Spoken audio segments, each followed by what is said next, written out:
What's happening, YouTube? Oh man, the way this brain works sometimes, I crack myself up. So I'm sitting here wearing this vest, and then I noticed the name when I was getting ready to hit play. And it dawned on me where I got this vest. I mean, yeah, from this company. That's who I used to work for, one of the companies I work for. When you're in construction, you'll work for multiple companies. If you're lucky, you put roots down with one company, they're loyal to you and vice versa, and it's the only outfit you work for your whole fucking career. But most people get laid off when work ebbs and flows and you back to work and you go to work for different outfits. So anyway, this particular outfit at this time, they had a program, and most of them do. I don't know what they do anymore, but if you're on a job and you don't get hurt, right? You don't file a claim, a workman's comp claim of any kind, even if it's just a fucking sliver, right?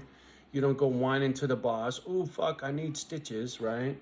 You put a Band-Aid and you just go back to work. And so you get safety points, right? And then, I don't know if it was at the end of the month, the end of the year, whatever, some bullshit. Then they give you a little list of shit. Oh, look, Johnny, you were good. You earned all these points so you could go get you something, right?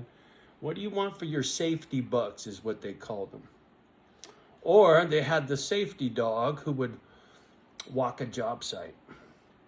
And if you were standing on the top of your ladder, no safety bucks for you. But if you had your safety glasses on and your hard hat on and your vest on and all your shit on and you were being safe, oh fuck, he gave you some safety bucks so you could buy some fucking cool shit, right? Anyway, that's where this came from. And the reason I was chuckling is because when I had this fucking home inspection the other day, and hopefully I didn't get COVID because I got this fucking tickle. And Dave says you get a tickle when you get COVID. And he said, but dude, you'd already been sick. It comes on fast. And I was like, okay, cool. Then I guess I'm all right. So anyway, when dude was here and he wanted to borrow a drill, and we were back and forth a little bit, and he said, yep, safety first. And when he said that, I started laughing because that was this bullshit, right? Safety first. Your safety meeting every morning before you start work, stretch out, calisthenics, go to work, right? So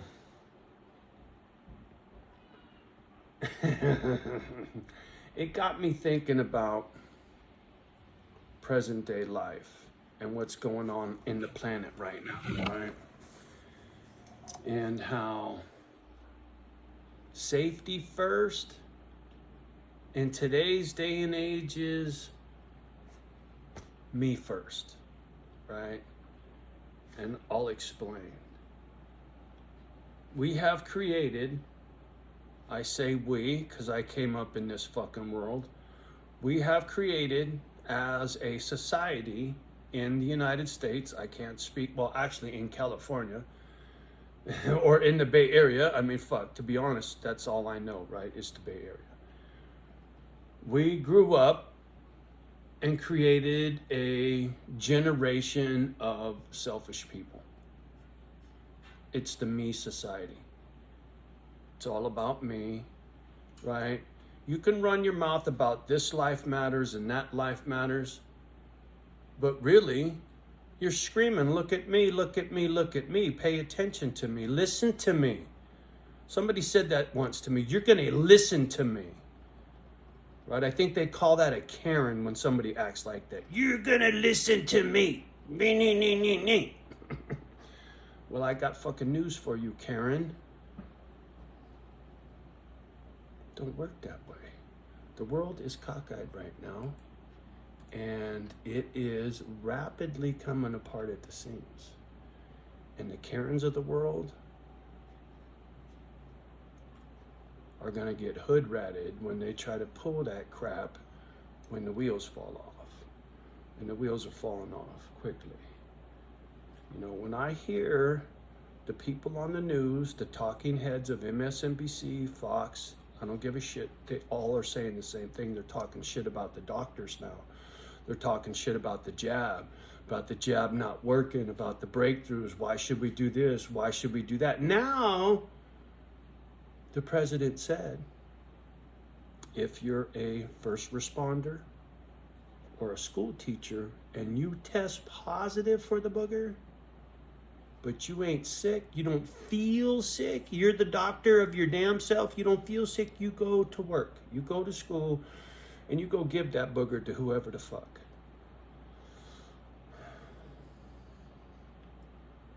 I was recently talking to Dave Dog, and I was telling homie how I would like to get my back tattooed before I blow out of Cali. I know things are crazy, blah, blah, blah. And he goes, dude, I don't want to give you fucking the booger. And I was like, well, dude, I'm at the point now, this thing's been going on for 2 years. It's like the chicken pox party. I said, motherfucker, come over and kiss me, homie. And he was like, ah. And I said, you know what I'm saying? I don't give a fuck about the booger anymore. If the booger's gonna get me, it's gonna get me. But it ain't gonna kill me. It's been going on too long. These breakthroughs and this and that and da da da. And if it was gonna get me, it'd get me. Shot or no shot, that's my opinion. And I think the babies tell that same story. They're the canary in the coal mine, 0 to 5, right? If their numbers have not put a whole bunch of them tombstones when they didn't get no jabs, and their numbers are the same as the jabs and the non-jabs. See what I'm saying? When you start looking at the statistics, the real numbers of what's really real, you know, when they say, oh, if you got the jab and then you got the booger, you're gonna live, but if you didn't, you're gonna die. Well, that's not true. Right? Several things have been proven to be false, the shit they said. So, each to their own. I do me. And this is what I told Dave. When I was a kid, I was scared of needles. I was a needle phobia kind of dude. And somebody told me that's part of INFJ. Whether that's true or not, I don't know. But I got a thing for needles. So, when I had a choice to get a flu shot, fuck you. And then shortly I started laughing because it was like everybody I knew was getting the flu, and they were like, how come you don't get the flu? I said, because I don't get the fucking flu shot, did you? And they're like, yeah. I said, well, that's why you got the flu. It was a big joke. And this was fucking, look when the flu shots first came out. That goes back to the fucking 80s, I think. If I remember right, it was when I was going to the gym all the time, pumping iron. I did Mr. Santa Cruz in 1987, so it would have been in the mid-80s that I remember the flu shots. I'm pretty sure. But irregardless, so I've carried this non-jab my whole fucking life, and it started with the needle phobia, and then lately, or till recent time, when I had my collapsed lung, and sorry about this fucking sun is blazing. When I had my collapsed lung and I caved in and got their fucking jab for pneumonia and flu and all that shit, and I tasted metal in my mouth, I was like, oh, fuck you. So, whatever happens, happens in life, man. There's only so much you can control. It's like I was talking to my neighbor. You know, I made peace on both sides of the fence now, right? I had beef with both, and I've managed to make peace with both neighbors, and it feels really good. And I was explaining to my neighbor how I recently came across this CPTSD stuff, and about how I realize my switch, my fight or flight switch is lit 24/7 because of my childhood. It got lit off as a kid, and now it won't turn off. And so I overreact. Emotionally, I overreact. Whether it's anger or tears, they both come way too fucking easy for me. And I said, I'm sorry. I go, there's been times where I flew off at the handle at you guys over there, and I'm really sorry. You know, and I said the same thing over here, and it's true, right? And I accept responsibility for my behavior, right? And they're not the only ones. There's a lot of people. I would tell them the same thing if I had the chance. You know, whether I get that chance or not, who knows? That's not on me anymore. I've extended olive branches around, and whether anybody grabs the gauntlet or not and picks up the fucking phone, Time will tell.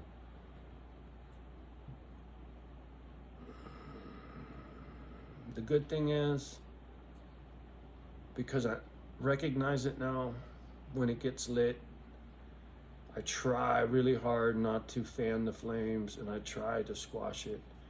You know, sometimes when it's Stretch Mark or his boss or something, it's real easy for me to fan those flames because I feel justified, right? It's the fucking Bully Slayer comes out, the horns come out, and I can get really riled up. And that's where I need control, right? That's where I need to moderate my PTSD very closely, right? I don't need that slipping me into a dark place and getting me in a lot of trouble. And so for anybody that struggles with this shit, man, my heart goes out, James, right? I get it. There are people in the world who fight tremendously with this fucking anger and these emotions because of the shit that happened to them as a kid, and they don't even know it, man. I didn't know it until recently, and it's really helped me a great deal. It's like the INFJ thing helped me a great deal, understanding why I have certain behaviors and certain things I do. It's the Sigma thing. Look that up, right? You got an alpha and you got a beta. I'm neither. I'm the Sigma. I'm the lone wolf. I'm by myself my whole fucking life. And that's true. That's a personality thing. It's a nature. No, fuck that. It's a thing. It's a nature. It's in your nature. That behavior that is exhibited in animals is also exhibited in humans, right? Pack mentality. Put 20 guys in a bus to go to a bachelor party. There's going to be one dude that's going to stand out in that fucking crowd, and then he's going to have a fucking henchman, and they're going to have a bunch of little fucking motherfuckers that follow the train, and there's going to be one dude in the back.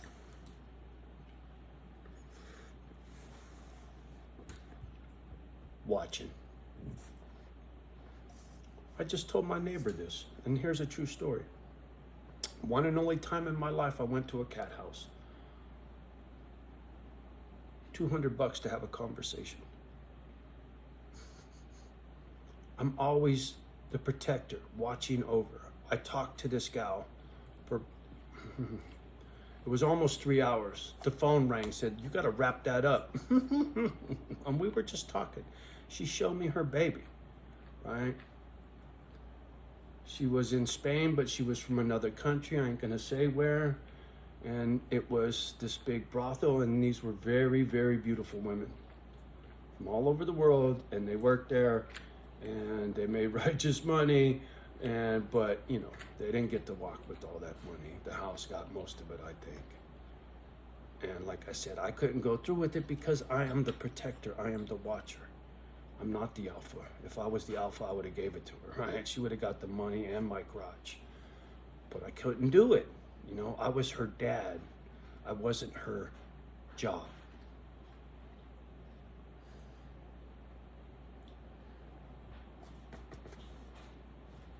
You need to know who the fuck you are in life and your role, right? That saying you can't even get laid in a whorehouse, at least I can admit it.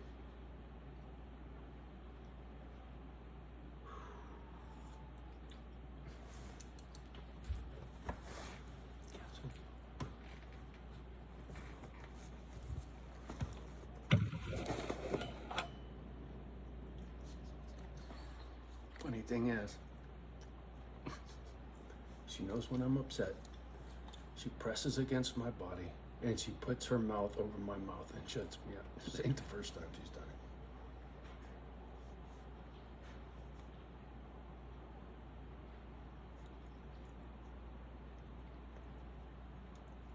it. Oh man, the spirit in this dog. And when humans want to call these beautiful creatures a dangerous breed, oh, you talk about triggering my anger. It's not even funny. Because I know so different. And so does any pit bull owner. Just what a loving breed these dogs are. and how it's like anything else. It's like the booger shot, right? Somebody will twist something because there's a political agenda behind what it is they do, and it benefits them. Hating on these dogs makes insurance companies more money. Anything to raise an insurance rate, it ain't about a claim. It's about how many nickels and dimes can they pick your pocket with. Excuses, right? They're always looking for excuses, right? Lay down, Kimba. First it was the Doberman gang, so then they made all the Dobermans fucked, right? Oh, but Lassie is okay, right? German Shepherd's good. When you talk about a dangerous breed, there are a couple that are bred to be dangerous. German Shepherds are at the top of the list. Just do your homework about World War II on both sides of the fence. German Shepherd, when you look at who uses German Shepherds and why, they are tools. They are not family members. Very hard to get a pit bull to do what a German Shepherd will do. Very hard. It goes against their nature to hurt somebody, unless they've been abused or overly trained. But a pit bull's nature is to be a protector. They're a rat dog. Parents in Ireland left their wee children, I'm talking babies and toddlers, while they were picking potatoes in the fields. The rats would come nibble on their children, and they kept one of these dogs in the house to kill the rats. And those dogs were left in charge of those children, and those dogs ate rats, not children. Do you understand? Nothing dangerous about these dogs. The only danger to these dogs is you fucking humans breaking them and making them dangerous. Kind of like me, right? I'm broken, and some people think I'm dangerous because I'm angry, right? I'm sure you could find a handful of people that say, yeah, Johnny's dangerous. Fuck, please. I'm about as dangerous as Kimba, right? But you rile Kimba. I know one person that got bit, right? Johnny's bit a couple people in his day. So like any creature in life, when you feel threatened, you're gonna defend yourself. And if you gotta bite somebody to protect yourself, you damn Skippy, homie. Oh, little, little turd. She's so stoic when I stare at her. She's like a tough guy.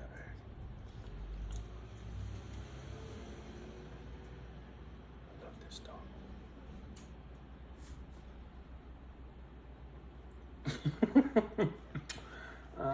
All right. Me and my little dangerous dog are going to chill, drink some coffee, enjoy this nice weather, wait for the phone to ring. The funny thing was, what the point I was going to try to get at with this video is, nobody cares, right? Nobody really does care. It's on you to care. And whether anybody pays attention or not, that's on them. Because everybody's got their own problems in life. You know, for them to care about you, they're ignoring their own problems. So yeah, nobody cares, Johnny O. That's why this channel's got no views. You know, it doesn't matter how much I piss and moan about all my drama. Everybody's got their own. I get it. But this is a journal. It's not Joe Rogan's fucking podcast, homie. It's just Johnny's journal, right? And whether any of this ever turns into dog food or not, who knows? And like I've said many, many times, all this nonsense will be here for people to view long after I'm gone, whether they're related to me or not, right? Anyway, much love and respect as always. Do me a favor, like, subscribe, give the thumbs up down at the bottom there. Tell them, Kimba, down at the bottom there. Hit that arrow. Paste, click, text, all that. Tell them. all that happy horse shit. Love the ones that love you back. Do your best with the rest, and we'll talk soon. Peace.